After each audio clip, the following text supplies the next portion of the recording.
Hello, I hope I'm audible to you all. And the session is called How Stories Shape Our Worldview and Build Our Personalities. Rather than start with a boring speech, I'll, I'll tell you a little poem.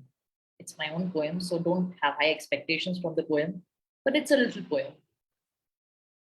First came physics, then chemistry, third was biology. Yes, that was the chronology. Listen to it carefully. First came physics, then chemistry, third was biology. Yes, that was the chronology. One day a man came, bored as hell, he was lame. Opened his mouth, and out came a story out loud. Bored as hell, he was lame. Opened his mouth, and out came a story out loud.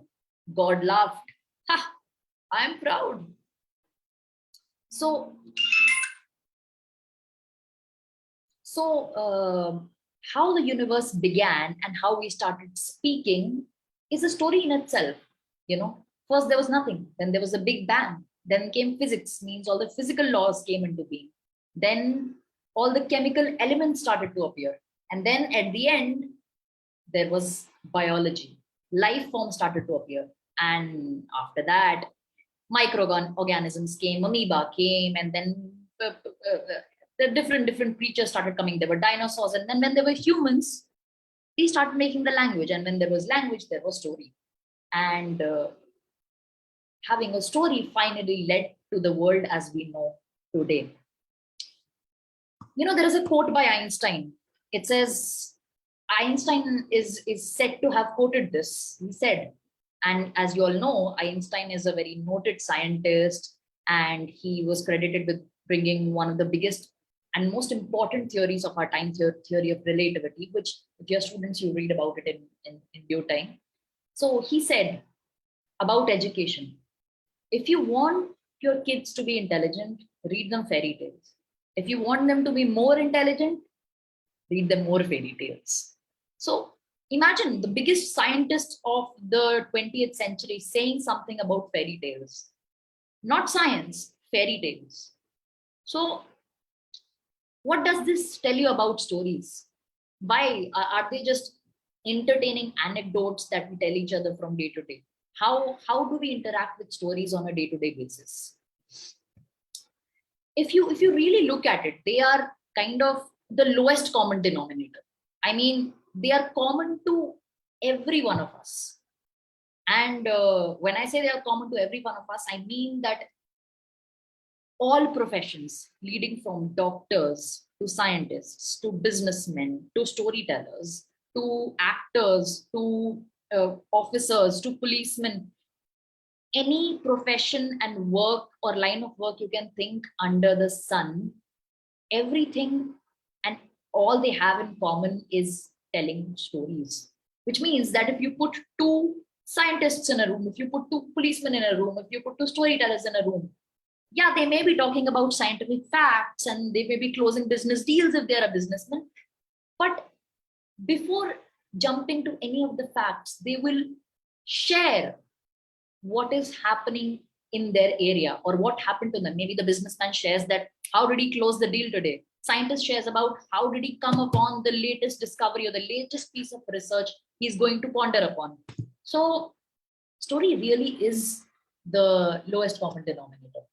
I mean, I can give you an example, and I'm not even talking about large and big professions, big, huge people. When I was a kid, I was probably in class third or fourth, maybe even earlier than that.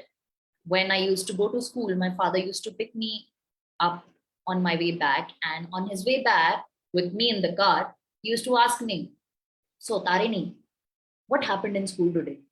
And then I would, that was the first question he would ask me. Okay, he would not ask me, are you okay? What did the teacher teach you? He asked me, what happened today? And then I would progress to tell all the details of the day, that there was the first period, then this happened, then recess happened, then we played, then we studied. And when people are storytelling or telling stories to each other, they're not really aware that they are storytelling. But They are basically sharing information in the most interesting form possible. And it is ingrained it is ingrained in us as humans to make the other person listen to us. We are social animals, right? We like to listen to the other person and we want to make them listen to us. So if we just meet the first person we meet and just dump a bunch of boring numbers on them, like, yeah, 20%, 30%, 40, 50, 40,000, a bunch of statements about numbers. I'm not saying they won't retain it, but long time. So in order to have a conversation, in order for me to know about the other person and for the other person to know about me, a story has to be constructed. Think about it. Um, if you have a small nephew or niece at your place, or even if you are a kid, I'm assuming you're a student, I am assuming belonging to TPS Gopal. When you go back home, you don't think about what is the story that I'm going to tell my parents about how did today go. You just start telling it, right? It is so ingrained in you that you don't even go back to think about how should I say it, or should I say this first or that first. The impulse is simply to make the person listen to you about what happened, or even if something interesting happened, or even if you learned something about, say, photosynthesis or the history of India. You want you want the person in front of you who's listening to you to get that information from you as quick as possible and in the most boring way as possible, you know. So you construct a story. It's just as simple as that. So this is what stories mean to us on a day-to-day basis. We live around them. We talk about them. We engage with stories all the time. You read books. You watch movies. All of that. It's storytelling. And uh, since this talk is organized by and I am invited very graciously by the teachers of TPS Gopal, on the occasion of World Book Day and Copyright Day, I have to say that storytelling as such exists independent of books. Of course, it has always, before even the printing press was developed, we already had stories. It's just that the books made it so much easy for us to access those stories. You know, it is not possible that we meet every person around the globe and have a chance to relate with them. But there is a chance that we may read a book written by them. I may not interact with a person from Africa in the near time future, but I'm likely to read a book written by an African person about their experiences. So books are these books are these repositories of information. And when I say repository, it's like a bank you don't hate going to. I mean, I know that in today's day and time, people don't really go to the bank anymore. Everything is online, everything is on the mobile. But it's a tedious exercise. You have to wait. So stories are like bank for people's stories that you like attending, and you can attend from the comfort of your home or wherever you're sitting. So Neil Gaiman, he's a very famous author, and he's written children's stories and he has written adult stories. He writes horror, fantasy, mythology, everything, and um, every interesting fictional genre that you can think of. Neil Gaiman has written about it. By the way, Neil Gaiman, it's Neilgaiman. If you want to go back and read the stories, we can obviously start. So Neil Gaiman once gave a talk in a university, and he said about his own friend Douglas Adams, who was also a very famous author of scientific fiction. So he quoted Douglas Adams, and I'm quoting Neil Gaiman quoting Douglas Adams when he talked about books. Books are like sharks, and this is verbatim his quote. So why am I talking about books right now? And what do I mean when I say books? Of course, we have stories in every shape and form now. We can read them online, we can read them on our phones. We have Kindles, which is an amazing discovery. Even I have a Kindle.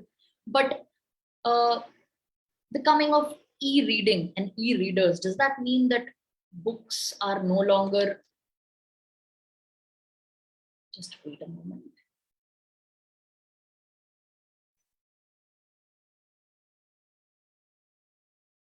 Does that mean that books are no longer relevant or no one will read them?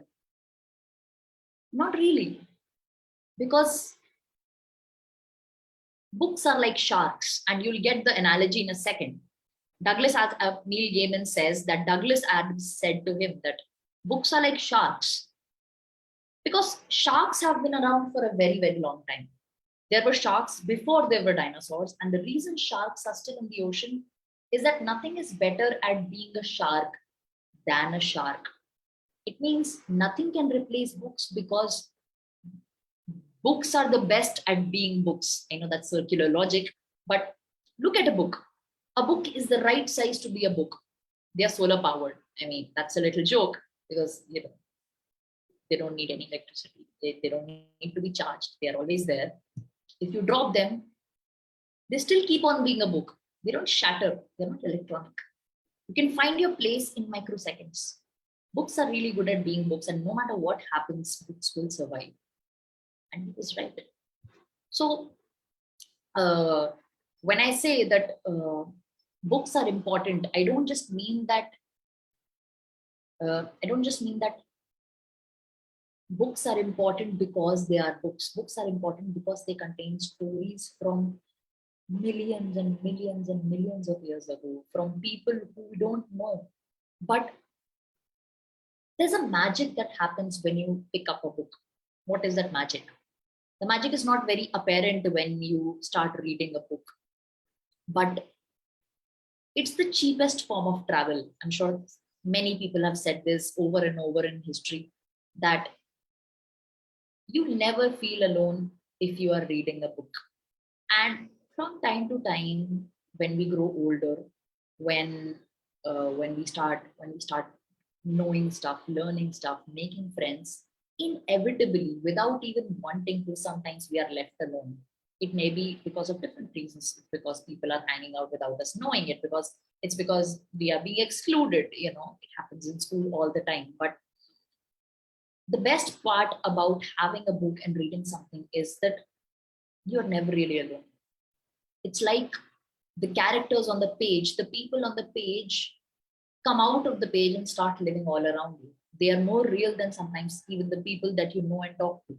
And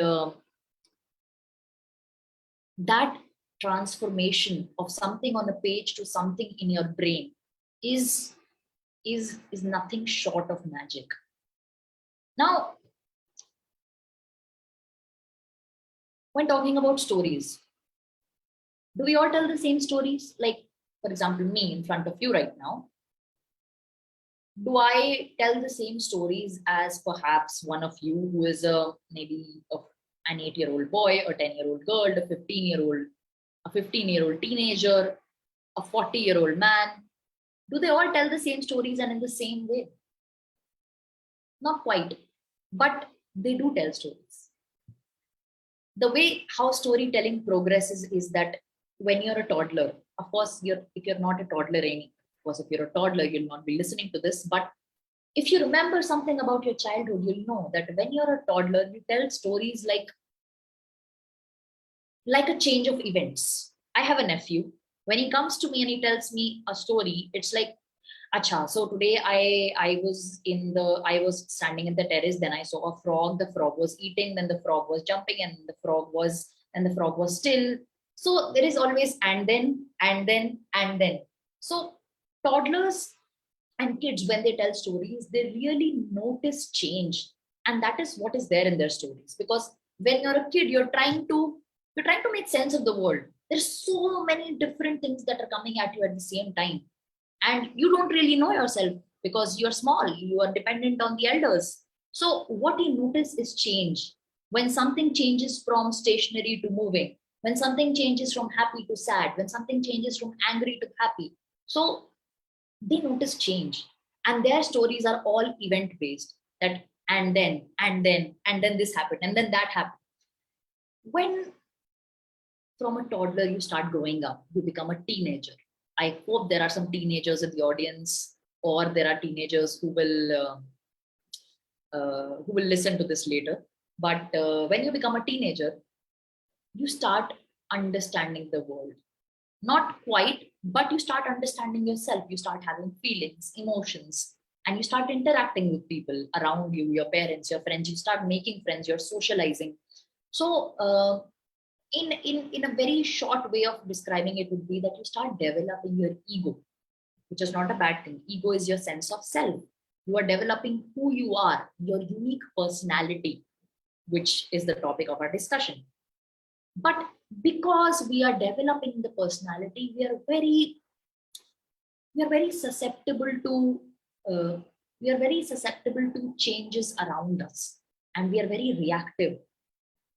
We are automatically very concerned and affected when something happens to us, because when you're a kid, you don't have the know-how to know when something is happening to you. You just notice change. But when you're a teenager and adolescent, you start noticing how people are behaving with you, and your stories differ. Your stories start being a little bit more mature and centering around how people are treating you. For example, if you are in school, sometimes it happens that you're playing, or there is a game going on and maybe you were not picked or you were not chosen to play. You will go back and that will be your story. You will be like, so today mummy papa school happened and I was and everybody was playing basketball. I wanted to be in team A, but none of my friends picked me, so I was in team B.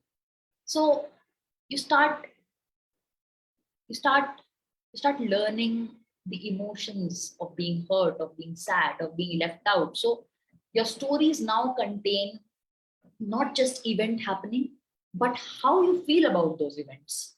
And this is how your personality starts getting shaped up by your stories. As a kid, you're just noticing things. Okay, you're learning. Okay, so that's an apple, that's a light, that's a frog. I'm not supposed to touch the frog. I touched the frog and it bit me. You learn things. But as a teenager, you start learning, how are people treating you? How are you treating people? Those things start coming in your stories. And as is very famous, parents will know this more than anybody else. My parents went through this. I'm sure every teenager's parents go through this, that teenagers are notoriously rebellious. And because they are making sense of the world, because they are reacting to how people are treating them. So their stories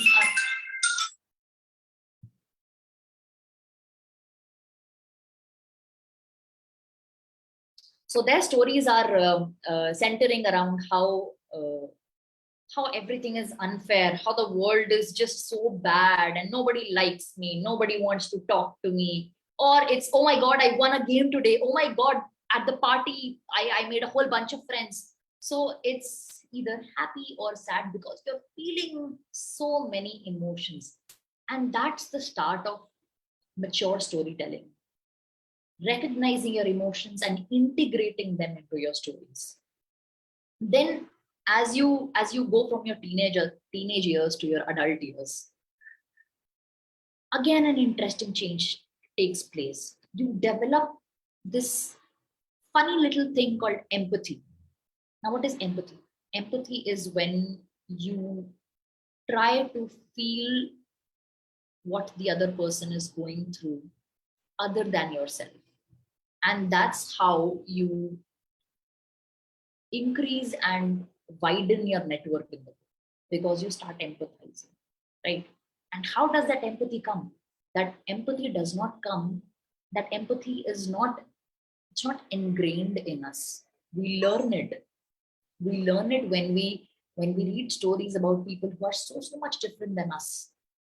For example, when you read about Ram and a Ravana, or when you read about Hansel and Gretel, you're not just learning about what happened to them. You're learning about people who are so much different than you, yet so similar, right? So when Ravana is finally killed by Ram, when Ravana is finally killed by Ram, he he invites Lakshman to come and sit near him and tells Lakshman that I was such a knowledgeable man, which Ravana was. Ravana was a very knowledgeable man. But what brought forth his downfall was his pride, right? So that's the knowledge he imparts to Lakshmana, that I was a very knowledgeable man. I was the greatest Bhakt of Lord Shiva, but what brought me down was my pride. So never have pride in your life. Always be humble. So when I read the story, when you read the story, it's not important that Ravana lived so many years before us, or whether the story is true or is it a lie. What is in it is the fact that a man on his last breath admitted that his downfall was brought upon by pride. And that lesson, that humility is what you take away from that story. So you start you start empathizing with characters who are so different than yourself. When you start growing older, you grow older from your teenage, you start empathizing with your parents sometimes, who you see as these cruel people who ask you to do homework all the time, who don't let you have any fun. So here I'll relate a personal story of mine, how a story that I used to tell of my childhood changed as I grew from a teenager to to an adult. So I'm a Bharatanatyam dancer. I used to learn dance, and I've been learning dance for the past 10, 15 years. But in the beginning, it's hard to bring discipline to your body, right? And anytime I did not want to go to the dance class, I would tell my mom that, Mama, I don't want to go to the dance class. Can you please call the teacher and just make up an excuse that I'm not well? Because that's what I saw all the other mothers doing. All my other friends who were in the dance class, their mothers were very engaged in the class, and they would speak on behalf of the students. So I would ask my amma, Amma, please make a call and make an excuse, no, that I don't want to join now. Please, please, please. And my mother would say, no, why should I give a call? You make that call. I don't care how difficult it is for you. If you don't want to go to the class, you call the teacher and tell her whatever you want to tell. If it's a lie you want to tell, you tell that lie. If it's a truth you want to tell, you tell that truth. I'm not getting in the middle of this. And when I used to tell this story, I would tell the story in a way that, you know what, when I didn't want to go to the dance class, my amma, she would not even help me out. She would not, she would let me talk to the teacher herself, and she would not understand what I'm going through, that I'm getting bullied in the class, and she would not talk on my behalf. That's how I would tell the story when I was a teenager, making my mother the villain of that story. And that's how we do sometimes. We make our parents or our friends the villains of the story we tell. But as I grew up, now when I tell the story, the way I tell the story is this: that when I didn't want to go to the dance class, my amma would and I would ask my amma to please make a call and make an excuse on my behalf. She would insist that I have that difficult conversation myself, and she would not intervene because perhaps she wanted to teach me responsible behavior, that I should take responsibility for my own actions or inactions in that matter. So she would make it a point that she does not fight my battles, and let me fight my own battles so that I could learn responsibility, which I now know.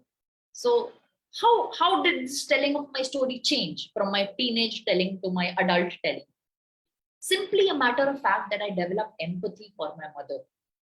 Okay, not that I didn't have empathy earlier, but you start empathizing with your parents when they discipline you a lot older in life, and that starts to change your personality.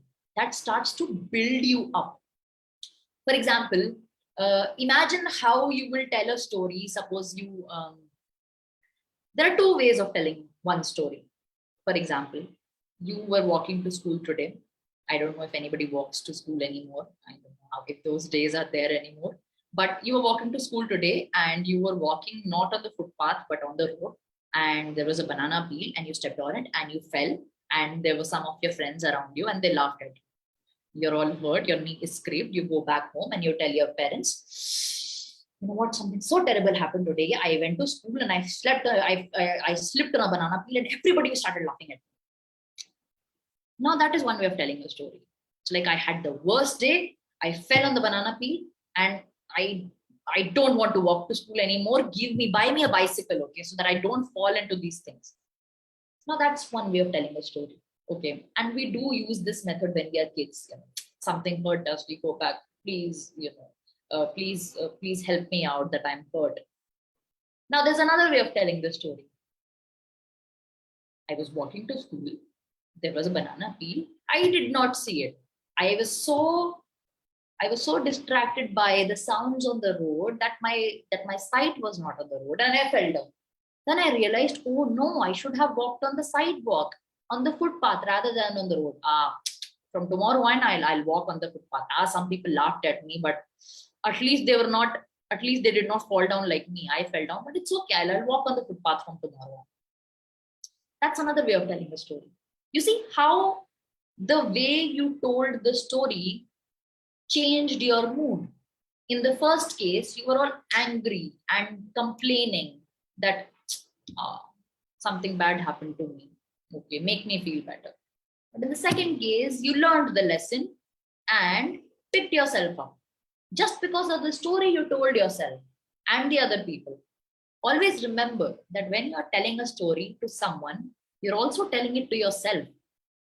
And if that story is about how people have done wrong things to you, and you might not want to pick yourself up.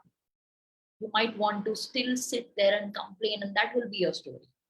But if your story is about learning rather than struggling, then your personality will show resilience. Resilience means the capability to strike back no matter what happens. Okay, and of course, we are all humans. You're allowed to cry, you're allowed to complain. But when our stories are uplifting, we lift ourselves up with those stories. Now, and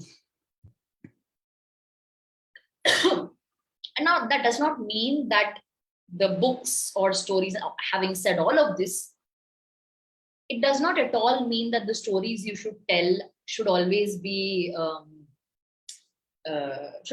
uplifting. Because come on, there are so many things happening around us. There are funny stories, there are horror stories, there are heartwarming stories, there are stories which do not have any moral. So is there a certain kind of book that you should read, or is that you should only read good books? Good books in the sense you should only read books with a lesson. You should only read books with good kids. You should never read books with naughty kids. I completely disagree with that. In fact, I feel that if you have a library at your school, if you're so lucky to have a library at your school, you should try to read every kind of book possible. Even if you read a bad book, which has a boring story, you will learn what a good story looks like after reading a boring story. Okay. So my advice to you is, and what I also practice in my own life, is never judge a book by its cover. If it seems interesting, read it. And if it is not interesting, you'll know better next time. You'll know how to tell a good story from a bad story. Okay. So there are no bad books. There are no bad stories. If you're starting to read, you can start literally anywhere. Okay. And you can read anything from articles to stories to good stories to bad stories to even boring stories. Okay. When you know what a boring story looks like and reads like, you will know how to tell an interesting story. Okay. So that's the value of a boring story. Anything bad makes you realize what is good. So all kinds of stories are readable. And I often get asked that whether should I read fiction or non-fiction. Probably it's a little too soon to talk to you about non-fiction, but often people ask me that what is the use of this. You'll get from a lot of people who are not very passionate about arts or creativity in general, not knowing that creativity exists in every field. Okay, even if you're a doctor, you can be creative. Okay, you can be creative in the way you make a diagnosis. Okay, so people are creative without even knowing it. So people are telling stories without even knowing it. So they will ask me that why read a fictional story? It's something that did not happen. Somebody made it up, and why should I read it? And fair point. You're not wrong about that. Somebody did make it up, and what will you gain after reading a story if it has a boy that after much hardship slayed a dragon? when you look at it on the surface, it does not seem important, right? It does not seem important to read about a boy who slayed a dragon. There are no dragons around us anymore. So what's the point? What's the point of reading fiction? It's useless then? No. Turns out that when you read fiction, those things that are dragons, those things that are fictitious in the story, they subconsciously, very sneakily, they remind us that we can slay those dragons in our own lives. And what can be the dragons in our lives? It can be somebody being mean to us, somebody not letting us win, somebody being horrible to us, somebody, or you not able to overcome an obstacle in your path. Maybe you're bad at math, that's your dragon. Maybe you're bad at English, or I hear some people really don't enjoy Hindi, although I don't know why, but that can be your dragon. Whatever you're not able to do, whatever your obstacle is, can be your dragon. And when you read about boys, characters, girls, these brave people slaying dragons with their swords and whatnots, that subconsciously sneaks inside you with a belief that if that dragon can be slayed, then you can also overcome your dragon, whatever your dragon is in your life. And so don't discount fictional stories. Fiction has its value. It's just you don't notice it. You don't notice it right on its surface. It seeps into you. Okay, it seeps into you. So that's how fictional stories change your life. And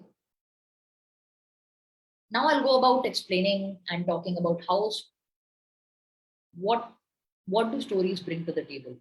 Why do they matter? Okay, so there are 5 things that stories give us. First of all, they are universal. Okay, you can be reading about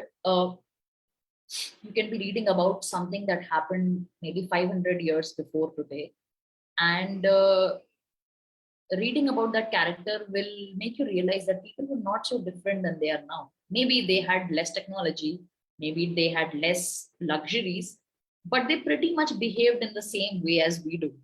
We like to think we are special, we are unique, and we are. I'll tell you what's unique about us. It's definitely how we behave, because people have been behaving the same way since time immemorial. Yes, if they fall on a banana peel, they will laugh. If they see a movie which is very emotional, they will cry. So stories are universal. For example, my father told me a story about my great great grandfather. My great great grandfather was a doctor, and I have a framed picture of his at my house. When I look at that picture, he's very stately, and the picture is black and white, and he's sitting in the background with my great grandmother, and nothing about that picture seems to me that I'll ever be able to know who he is. Okay, but that changed when my father told me a story about my great grandfather. The story was that my great grandfather was a doctor in Banaras, and one day he was climbing down the stairs and on his way to the hospital. And as soon as he was on the last step, he was wearing dhoti. He used to wear dhoti. He stepped on his dhoti and took a fall so bad that he landed on the mud on the road. Okay, but that was not the funny part, that he or not even the accident part. The funny part was that as soon as he fell, he suddenly picked himself and looked around to see as if somebody is looking at him or not. Somebody looking at him. And then he ran out of there before anybody could find out that he had fallen. So the embarrassment, there was no pain from actually falling down, but there was so much fear of embarrassment that he ran away from that place. And hearing the story about my grandfather made me realize that how much are we similar. When we are embarrassed in public, the first thing we do is not look at our pain. The first thing we do is look around, see how many people have seen us, right? So even my great grandfather, who lived 200 years before me, yeah, I think that figure is correct. Yeah, 200 years before me, he also shared the same sense of embarrassment that I did. makes me feel less alone, makes me feel as we are all we are so similar that we are different than we are different. We have differences, all of us humans, but we are also similar in so many ways. Our reactions to things, our embarrassment of things. So stories are universal. That's the first thing. Then stories help us understand our place in the world. Stories help us understand our place in the world. What does that mean? That means that often when you are a teenager growing into an adult, you might feel like, do you have anything to contribute to the society? And that's a very valid question. And even as an adult, you'll keep asking that question to yourself, that what is the meaning that you're contributing to the society? What is that you're contributing uh, to the life around you? But here's where stories of people who rose from nothing, like like our president, our ex late president, Dr. APJ Abdul Kalam. He was a small, very not very muscly, very small, lanky boy who used to live in Rameshwaram, and a boy who used to distribute newspapers, distribute Tamil newspapers when he was a boy. He had a paper route. He used to distribute newspapers. Then he went on to study, and he went on to lead the nuclear program of our country and oversaw the first nuclear testing that happened in India at Pokhran. So, reading about a person who was living in a village without any significant information, significant education, what does that story tell you? It tells you that no matter where you are, no matter how small a place you're living in, no matter how small your dreams are, you do have something to contribute. You just have to find it. You have to invent it. You have to discover it. So it gives you what your role is your role of somebody who helps other people, is your role as somebody who builds things, is your role as somebody who heals people. Okay, all these things, your role and your place in the society around you is dictated by the stories you hear when you are a kid. What inspires you? Maybe the story of a musician doesn't inspire you, but the story of a doctor does. Okay, and that will help you reach the place that you're supposed to. Then, after being universal, helping us find our place, the third thing that stories do is they they help us how to act wisely. Okay, and that's a no-brainer. When you see a movie where an actor is behaving in a ridiculous manner, he's doing things in such a wrong way that you know what not to do. Okay, so when I say that you should read all the stories. I mean, read stories about people who have done evil things too. Not because you want to do evil things, but you want to know what not to do and how to behave in a situation, how to be in a situation when evil things are happening. That's why you want to know stories about evil people too. What made them evil and how did people react to that evil? So, in that way, stories tell us how to be, what virtues to act out. Okay, how to uh, what to do in a particular situation, because just like when we are kids and we see change and we react to it, we can't possibly learn everything about life just by growing up into an adult. We keep seeing situations where we are testing our knowledge. We are testing how to act in a certain situation that is so unpredictable that we might have not seen it coming. Okay, but when you read about stories, when you read about people who have found themselves in unthinkable situations, you see what goes into making difficult decisions. Okay, so for example, for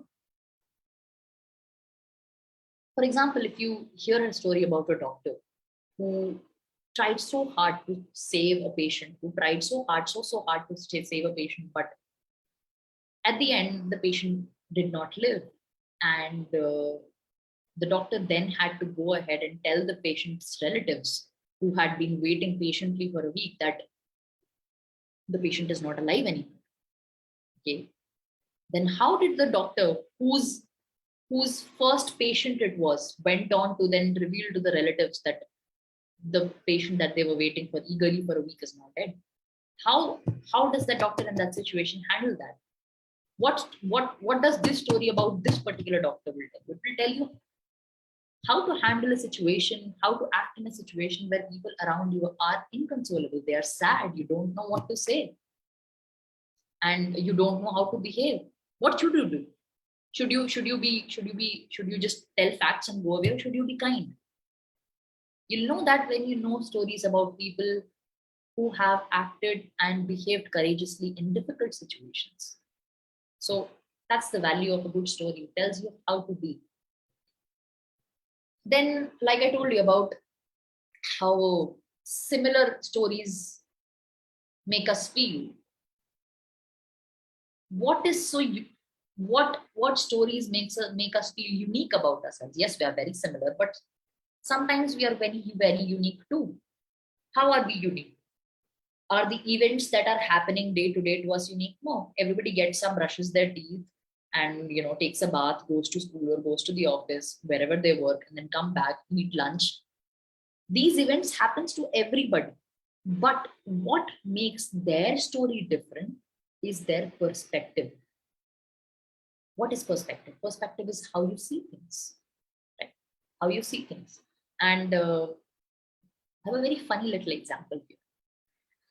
So when I was in school, I was a front bencher.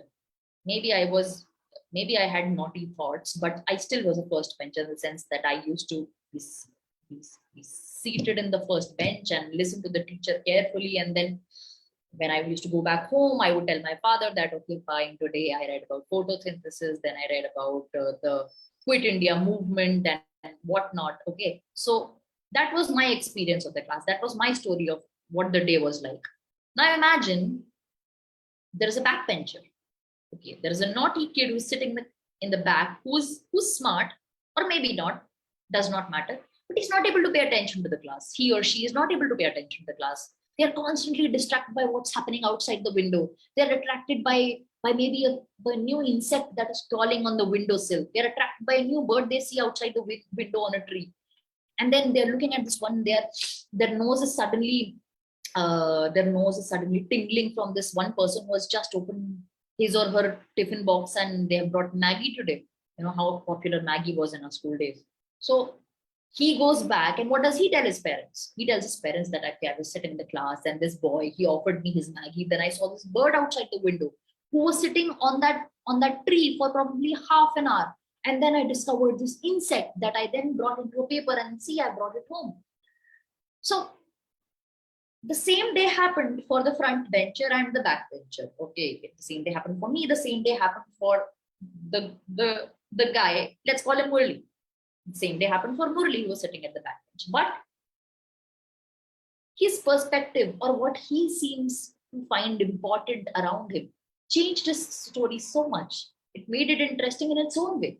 And that does not mean that one story is right and one story is wrong. You should always pay attention, or you should not always pay attention. But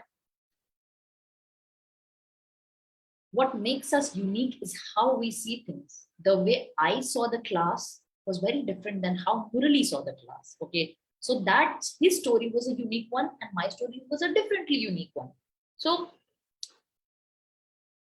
stories, that's why we say that how you think about yourself shapes your personality.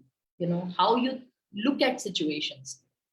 For example, Thomas Edison, the famous inventor who made the bulb. The famous inventor who made the bulb.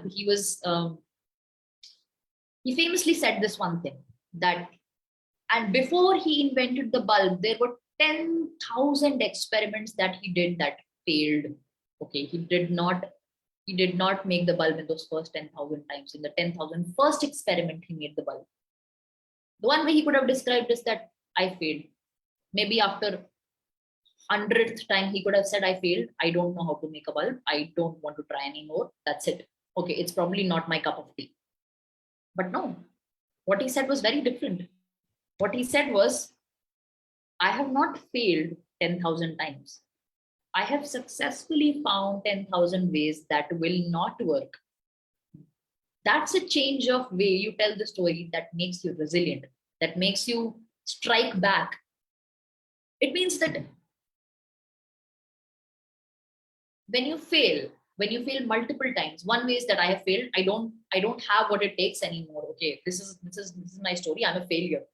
But the other way you look at a failure, the other story you tell about a failure, and you will see a lot of successful people do this.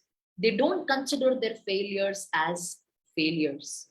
When they tell their own story, when they think about their own story, the way they are thinking is that, ah, it did not happen. No problem. Now I know now I know one more way it should not be done. So it must be done in another way. So okay, I tried to be a doctor, did not happen. I tried to be an engineer, did not happen. I tried to be a nurse, did not happen. So what do I think? Do I think that I'm a failure and I cannot be anything? I think that I was not meant to be a doctor. I was not meant to be a nurse. Maybe I'm not meant to be an engineer. I'm meant to be something else. And you keep trying. That's another way of telling a story about yourself to yourself. And your own story in your mind should not be the one that should impress other people. It should impress you. You should be the hero of that story, you know, because if you are a side character in your own story, then you'll never want to become better.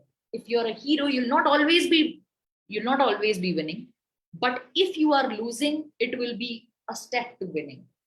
Okay, that's how you think about yourself. You think about whatever obstacles life throws your way, you are overcoming that. That should be your story. And of course, apart from your own story and your own personality, you can read a number of stories about evil people, about happy people, about sad people, and you'll never find me discouraging you from reading any kind of story. But your own story, the story you tell to yourself about yourself, if it's an uplifting one, then you will succeed. You will not feel the failure of anything the way weak people do. You'll become stronger, you'll become more resilient. So that's the healing power of stories, that they motivate you, they make you want to become a better person. And the more stories that you read that are healing in nature, the more you want to do something that is better than what you're doing right now. And the last one, but not the least one, that stories stories give you knowledge. They passed on morals about what is right to do, what is wrong to do. And you you can take those morals, you can certainly not choose to take those morals. That's up to you.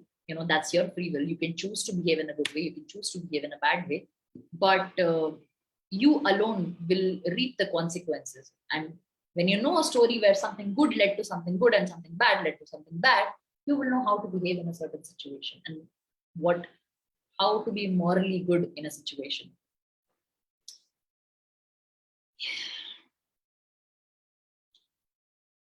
Let me just give me one moment. I have been speaking for a very, very long time. I would like to know if you have any questions. Uh,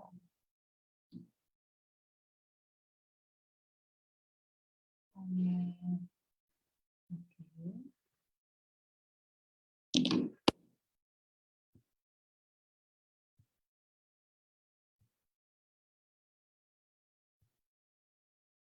Okay. For some reason, I'm not able to see the.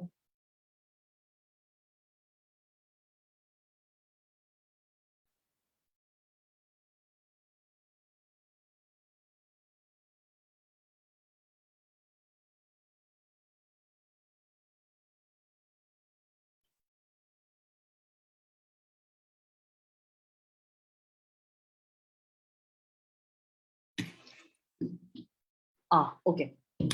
It's fine. The questions are not there. I would like to conclude the session. It's been a while since I've been talking. And yes. So, what did we learn from this session? What stories are Stories are our imagined realities. It's how we make sense of the world. Okay. There are physical laws around us. There is the water we drink. There is the air we breathe. But most of what we do, from getting up in the morning to going back to bed, is about the stories we create, you know. And for example, and this is a very abstract concept. For example, money. Is money a real thing? I mean, of course, it is real. You hold it in your hand and you can feel it. It's real. But money did not always used to exist. Before money, people used to exchange things with each other when they wanted something. For example, if and you'll know in a second why I'm referencing money in the stories discussion, that if I want maybe a banana from you, I'll say I want a banana, and then perhaps you will ask me that what can I give you. I'll say perhaps I have an apple, so I'll give you apple, you'll give me banana. And that's how people used to get things. They would barter, they would exchange. Okay. Then slowly, what started to happen is that a bunch of people come together and they decide that they want to put a certain value on a number of things. For example, they look at tomatoes and they get a group of people together and say maybe tomatoes are should be around 10 rupees. Okay, I'm stating a very random number, but that's how money was invented. People did not always used to have money. They invented the concept of money as a piece of paper that you give to somebody in exchange for something they give you. Okay. If so, the value of money was a story that was constructed by people who wanted to go beyond barter system. They were like, barter system is not good. Okay, because maybe I have an apple, but you have something that is far more valuable. I don't want to exchange that. I want to exchange something that is just as valuable as a banana. For example, I want a banana, but I don't want to give you a watermelon in exchange for that. I want to give you something that is equal to a banana. Okay, so in order to put an absolute value on something, everybody came up with the concept of money. 100 people came up, for example, 100 people came up and decided that, okay, let's make a piece of paper. This piece of paper would have number on it. It would have somebody's face on it, and maybe the king or the queen's face on it, and it will have a number on it. And you will put different numbers for different items, and that's how you will buy things. That's how money was invented. You know, money was not always there. It was a story. It was a concept that was made up by humans, and now we can't imagine our life without money, right? Similarly, like money, like banks, like schools, all of these were stories that were constructed that were then made into reality by people. So if you want to grow, if you want to be a better person, a more interesting person, a person who's aware of who they are, you must constantly uplift yourself and constantly tell your story to yourself. If not others, if there are not other people who listen to your story, I'm sure there will be. But keep telling good stories about yourself to yourself and correcting yourself when you go wrong. Okay. So you'll never find yourself to be alone. You'll always feel like you're growing, you're changing, you are engaging, you're socially growing. So that's what stories are. Okay. And I'll end the conversation with the same quote that I started the conversation with. Stories are not unimportant. Okay. Stories give you imagination of what can be built in the future. If there was nobody who had imagined a plane, there would be no plane. If somebody hadn't looked at a bird and said, oh my God, what if there is an object that flies like a bird? We would not have an aeroplane today. Okay. So if you want your kids to be intelligent, read them fairy tales. If you want them to be more intelligent, read them more fairy tales. So that's the end of the session for me. Thank you so much for listening. Unfortunately, I was not able to see who was, I was not able to see the comments because of some reason, but I thank you all for being so patient to sit here and listen to me prattle about things. But um, I'm a storyteller, apart from being a poet and a writer. And if you wish to listen to the stories that I tell, you can check out my channel on YouTube. It's called, I'm sorry, it's a shameless plug, but I want people to listen to stories because it changes them. It changed me. The channel is called Alakh Niranjan, ALAKHNIRANJAN. It's on YouTube, and you can check out the stories. There is a new story that comes on every Saturday, and the stories are from science, literature, and mythology, theology, everything. And I hope I hope you gained something from listening to this. And thank you so much, DPS Gopal, for having me and having me talk about something that I'm so passionate about.